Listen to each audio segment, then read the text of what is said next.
goodness sake. All right.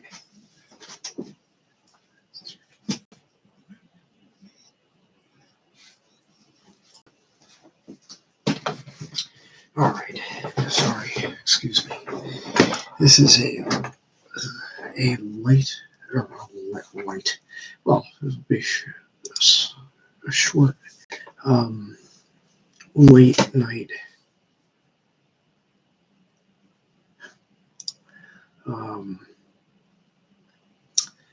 episode of Wanderings of Dawn. The main reason I want to come on, just to do a real quick stream. I'm late tonight because I went to see William Shatner,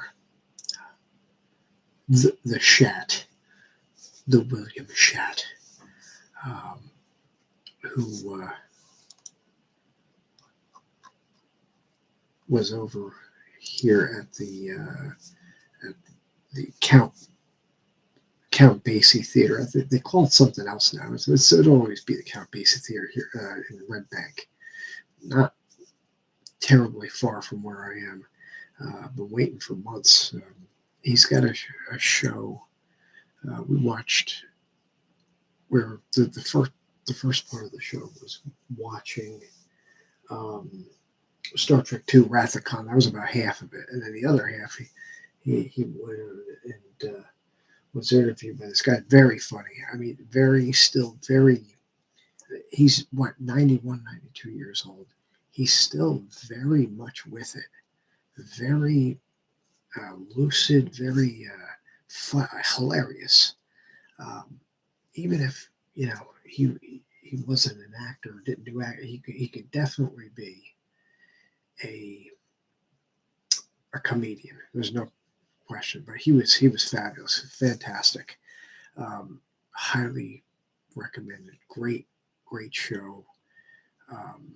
And of course, watching Star Trek II Wrath of Khan to boot, generally seen as the best of the Star Trek movies. I'd probably agree with that. I have to watch them again. I see them. It was actually a while. It was many years since I saw Wrath of Khan.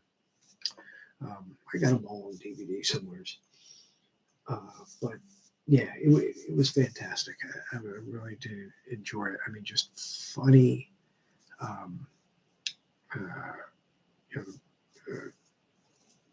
Just all these anecdotes and things, and just he came out on fire. I mean, I thought he was going to sit down,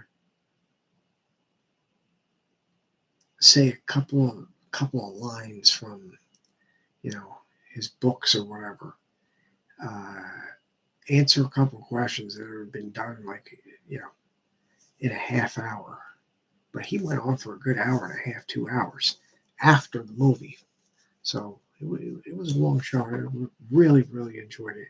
I did happen to snap some pictures of him, even though they were pretty strict about not. I mean, they were stopping people in the audience who were snapping pictures, and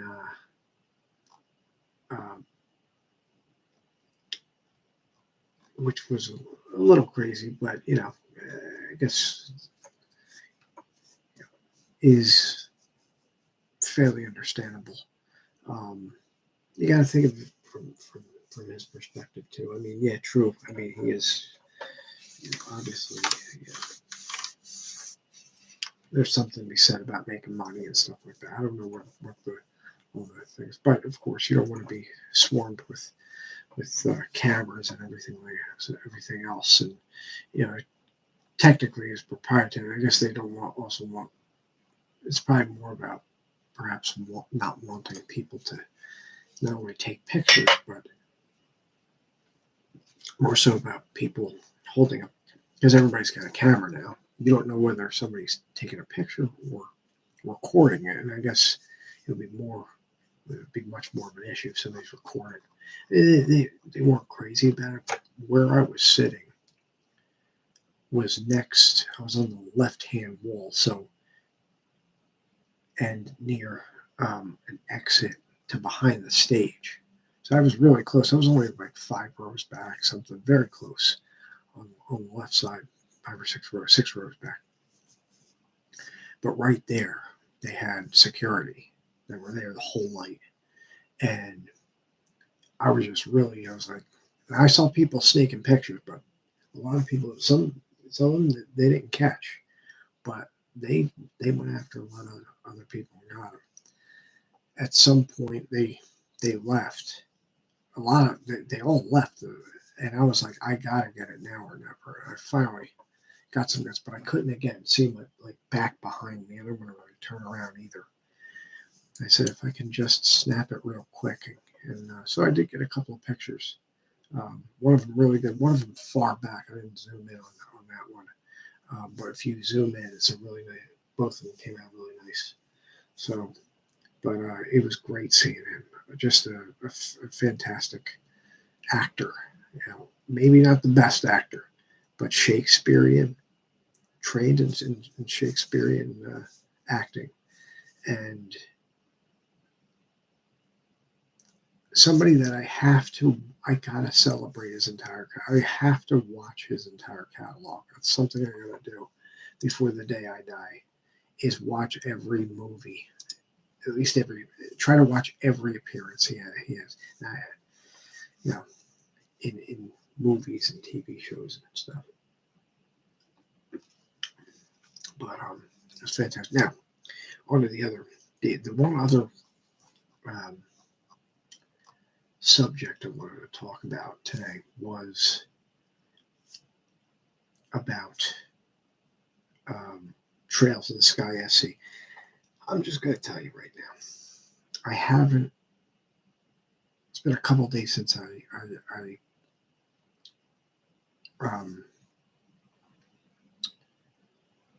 streamed it live, and because I got into I was doing some I wanted to do some level grinding, level grinding some Sepith farming to go along with it, and then as well as trying to fill out the bestiary. So it was like off stream stuff that I wanted to do. I gained a couple levels, like I said I was, and then I got comfortable, found out where on Seagull Highway, whatever it's called, where the Shining Palms spawn. And I was like, let's fight them. And I found out, man, they gave a ton of experience. And I found effective ways of killing them. Like the first effective way was I had to use both characters, both Estelle and Agate, at 200 CP. But when I was able to kill just one, gave me well over like 1,000 experience. I think the first one I killed got Estelle like 2 levels in the battle, at the end of the battle. I was like, well, if I'm going to fight Shining Palms, I can also get their drops because their drops are the same as they were in the first one. Crash Charms and T-Anklets. Now, let's say T-Anklets and Crash Charms, what they are.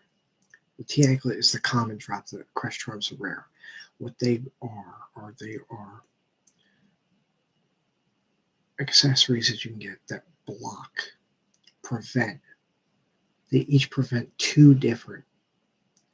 So they're a lot more, especially early on, a lot more valuable than the other accessories because they both prevent 2 status effects each. I think the T-Anklet is Petrify Freeze, and the Crush Charm is Faint and Paralyze or something. I forget if there's Paralyze in the game. I forget exactly what it is. It's not Death Blow. And so they're really nice because of that. Because number one, you can't, especially at this chapter, the stage. I could have started this in the prologue chapter, but I missed the the palms in the first chapter. Getting those allow you to not only get access to accessories that you don't have, that you can't buy at this point to prevent against those, but also, of course, that they save because you have 2 accessory slots. That's, it is valuable. It saves valuable space to be able to have accessories that prevent 2. Because usually all the preventatives that you can buy prevent only 1 status effect. Now, of course, there is also Grail Locket, and I'm sure there's probably all other ones in this new one as well. But Grail Locket, for example, is one that's like the ribbon. It's like the ribbon in Final Fantasy prevents every negative status effect. So anyway, doing this now, doing a lot of the grinding in the first one, I remember, it had a fairly decent drop rate. The long story short, the drop rate for these items off of number one, Shining Palms in this one, you have to re-engage certain enemies in certain maps. And you have to engage them and re-engage and run if you don't get them. You don't see them like in the first one. You won't see them walking around the map like in the first one. You have to engage a specific enemy on a specific map and keep running away and then re-engaging, running away and restarting the fight until, and it's probably, if I remember correctly, this was something you had to do in Zero with certain rare enemies that only showed up with certain enemies. And in Zero, I think it's like a 1/8 chance. You have a 1 in 8 chance. It might be the same in this one. So that's number one. That's A. At least in the other one. Now, Shining Palms went actually back to the way it kind of was in the first one in that one, because you can actually see them on the overworld map. This, or the map that you're, issue one, you can't. You have to know which one of these, and you have to keep re-engaging them until they appear in that battle.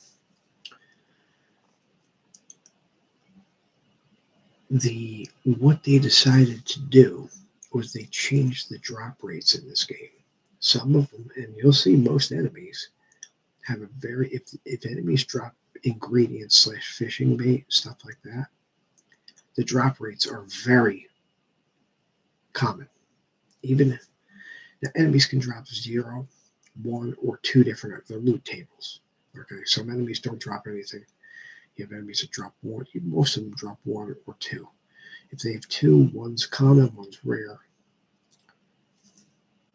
This enemy, Shining Palm, has 2. And I think it's always like this. They have a T anklet as common, and the rare is the crest charm. The drop rate in this game on this enemy has been so reduced. Now, it wasn't really common in, say, the first one, but it was a lot more common. It's a lot rarer in this one. Like, you work at like when I first did my first grind, I think I was able to get like 4 and 2 or 3 and 2. 4 of the T anklets, 3 and 2 crest charms. I eventually, by the time I had to do a big grind at the end of the game for farming Sepith to get the level 3 or 3rd quartz in the final chapter of the first game. I ended up, I think, eventually with 8 T anklets and like 13 crest charms. I had more of the rare than I did. This game, for some reason, they toggled the drop rate, and it's again only for like it's not. So like basically what it looks like is that if the enemy drops an equipable item like an accessory or quartz or a piece of equipment, their drop rate is like really low just to get them to drop. Not even talking about what they're dropping. It was so bad, and I've done over 5 hours. And again, most of this time is just resetting and reloading my save. So I didn't add a whole bunch of time on the game clock. But it's so bad. I think at one point yesterday, I had around 50 kills without getting a single drop.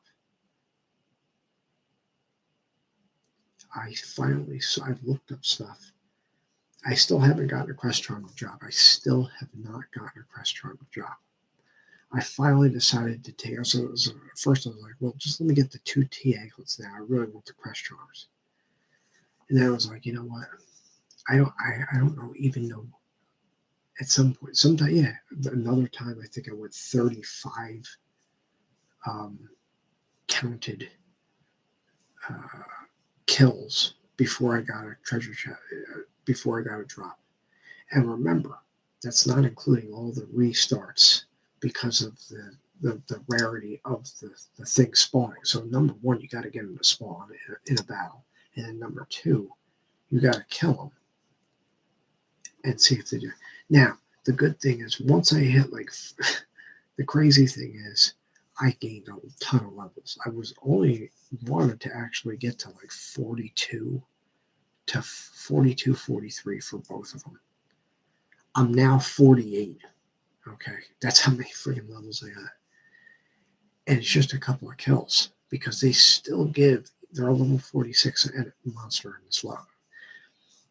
And but I'll probably go into more tomorrow. I don't want to get too crazy. I've already gone 17 minutes.